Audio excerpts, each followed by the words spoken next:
Murder of 4-year-old Serenity McKinney is expected to be sentenced. Dakota Hill was the boyfriend of Serenity's mother, Catherine Abby McKinney. He pleaded guilty to murder, abuse of a corpse, and tampering with evidence charges back in May.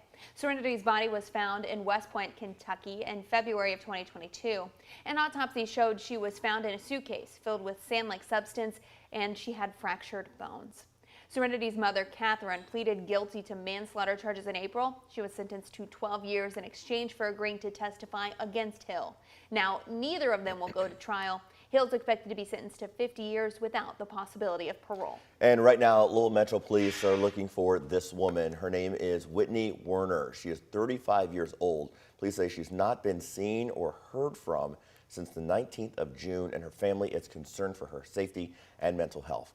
Police believe she could be in the Valley Station, PRP, or Taylor Boulevard areas. If you have any information or if you see her, call 574-LMPD. An Oldham County teacher has died after a shooting on the campus of a Washington, D.C. university. D.C. police say 25-year-old Maxwell Emerson from Crestwood died at the hospital after the shooting Wednesday morning. The Oldham County School District confirmed Emerson was a social studies teacher and assistant wrestling coach at Oldham County High School. Police say the shooting happened at Catholic University. The school says it was not affiliated with Emerson and there is no danger to the university. The investigation so far suggests that the victim and suspect were known to each other, and it appears that whatever transpired between two individuals that knew each other. Catholic University says it's working with police to determine what happened and, quote, "We ask that you pray for the victim who died and law enforcement who are determining what occurred." Emerson was one of 17 people shot in Washington, D.C. in just the last 3 days. It was a violent 4th of July holiday weekend across the country. 17 mass shootings were reported in cities like Baltimore, Philadelphia, and Shreveport, Louisiana. 18 people were killed, more than 100 were hurt, including several children. A Louisville community group wants your ideas to help stop the city's gun violence. Among them is the wife of Tommy Elliott, who's speaking publicly for the first time since her husband was fatally shot at Old National Bank. My experience with gun violence started on April 10th when 4 bullet holes ripped through my husband's body. But I know that I have to do something. I just don't know exactly what that is, because unfortunately I'm not unique, I'm not special, I'm not different in that. We have all too much of it. Tommy Elliott was a senior vice president at Old National Bank and one of 5 employees killed that day. Marianne Elliott shared her pain, trying to urge people to join the Curbing Gun Violence competition. With help from donors, the Crescent Hill Community Council is offering a $4,000 prize to the person who submits the best new idea or really a twist on an old one to curb gun violence in our community. You can submit the idea through October 4th. We do have the rules posted for you in this story on our website, WHAS11.com. After an extensive search in Glendale, a missing man was found dead near the Nolan River. Search and Rescue said 37-year-old Brian Henderson disappeared in the area last Saturday while canoeing. When they found him, he was in Valley Creek. Emergency crews said because of rough water after last week's storms, they were unable to search the water until yesterday. 6:04 now, there could be a compromise in the fight over the John Castleman statue.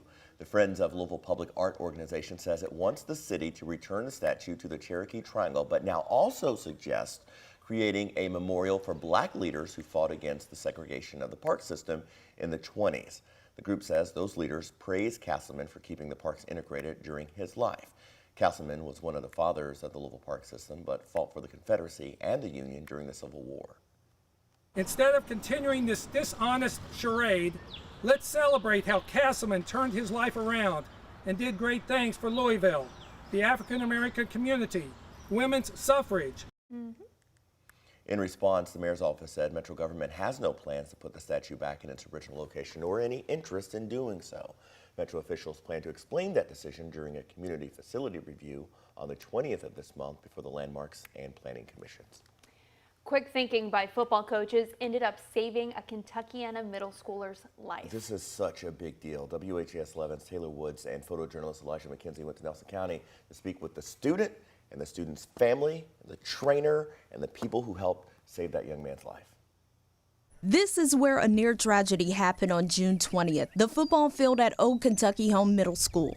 Very blessed that I get to see everybody and I get to live the rest of my life as best as possible. Carson Dickey, a baseball player, was trying out for football for the first time when he collapsed. Well, I remember standing up, looking down and looking at him and thinking, I can't believe, we've been out here 10 minutes and we got a 13-year-old boy laying on the ground that's possibly dead. It's a call that no parent wants to receive. I was thinking, God's gonna take my baby today and I'm not ready. He's too young. I can't, a parent should never have to go through that with their child. The coaches were performing CPR and called an athletic trainer at the nearby high school. She ran with an automated external defibrillator, or AED, and did everything the defibrillator told her to do. Immediately pulled the shirt up, got the pads on, and then just let the machine do the work. Just let it tell us we need an administer shock, clear the body, press the button. After detecting a pulse, EMS arrives and Carson remained in Norton Children's Hospital, sedated for a week. He doesn't remember that day, but he does recall hearing his parents' voices while intubated.